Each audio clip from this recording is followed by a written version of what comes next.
Assalamualaikum warahmatullahi wabarakatuh. Welcome back to my personality. Dalam kesempatan kali ini saya akan memberikan perbedaan antara leader and boss atau bossy gitu ya. Pada dasarnya leader dan boss itu merupakan dua makna yang berbeda. Maka ini akan penting sekali dalam suatu organisasi pekerjaan. Untuk itu dalam awal kali ini saya akan mencoba untuk memberikan satu arah supaya pembahasan kita nanti dapat lancar. Oke, see you. Baik teman-teman, kali ini kita akan membahas satu persatu perbedaan antara leader dan boss gitu kan. Yang pertama kita bahas dulu bagaimana soal boss ini gitu. Boss adalah seorang supervisor yang dapat mengelola staf mereka dengan peraturan daripada kebijakan yang fleksibel. Atasan membuat aturan untuk tempat kerja. Ini adalah beberapa sifat dan peran utama yang dimiliki banyak bos. Yang pertama, bermotivasi kompetitif. Persaingan adalah kekuatan pendorong di balik apa yang dilakukan bos setiap hari. Mereka biasanya membuat keputusan berdasarkan bagaimana mereka dapat memperoleh keunggulan kompetitif atas bisnis lain. Yang kedua, mengedepankan kedisiplinan. Jika seorang anggota staf tidak melakukan atau berperilaku sesuai dengan kebijakan, atasan akan memberikan tindakan disipliner. Yang ketiga, ahli dalam pendelegasian. Seorang bos memikul tanggung jawab untuk mendelegasikan tugas kepada setiap anggota staf mereka. Yang keempat, berfokus pada kinerja. Bos biasanya berorientasi pada kinerja, yang berarti mereka sering mendorong kinerja yang lebih tinggi dari karyawan mereka dan menekankan kualitas kerja dalam ulasan. Banyak bos berfokus pada statistik yang terkait dengan kinerja karyawan daripada tinjauan menyeluruh tentang kontribusi mereka. Yang kelima, operator independen. Seorang bos lebih cenderung menjalankan tugasnya secara terpisah dari tim mereka, baik secara fisik maupun mental. Seorang bos memandang tugas sehari-hari mereka sepenuhnya terpisah dari tugas tim mereka. Yang keenam, memperhatikan akuntabilitas. Seorang bos melokalisasi akuntabilitas dengan anggota staf daripada sebagai tanggung jawab bersama di antara tim atau dengan supervisor. Yang ketujuh, master tentunya di bidangnya. Atasan telah berkembang melalui posisi bisnis dan memperoleh pengetahuan dan pengalaman yang diperlukan untuk menjadi ahli di bidangnya. Yang terakhir, penyedia penjelasan.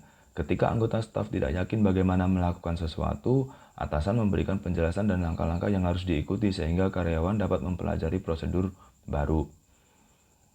Lalu, apa itu leader? Leader atau pemimpin alami memiliki kualitas yang memungkinkan mereka untuk memperkuat setiap individu dalam tim mereka dan kelompok secara keseluruhan. Mereka tertarik untuk membantu anggota tim mereka berkembang dan tumbuh. Berikut adalah ciri-ciri dan peran seorang leader.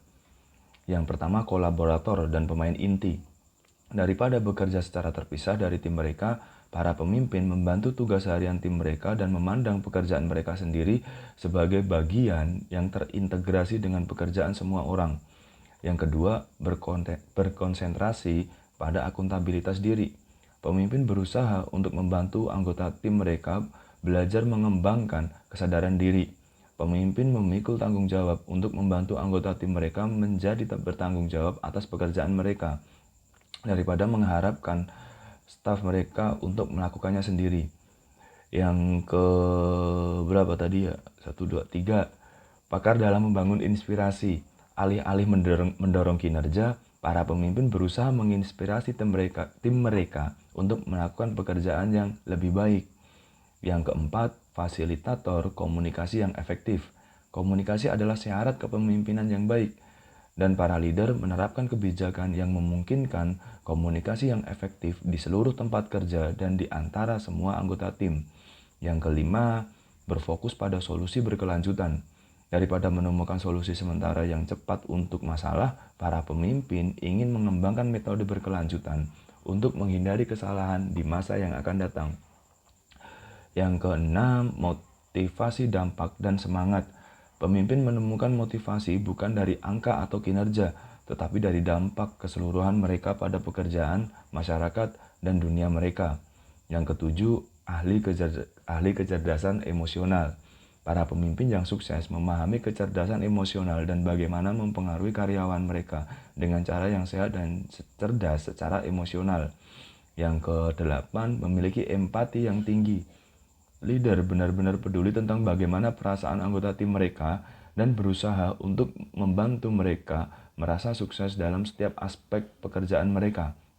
Yang terakhir, penyedia bimbingan dan mentoring.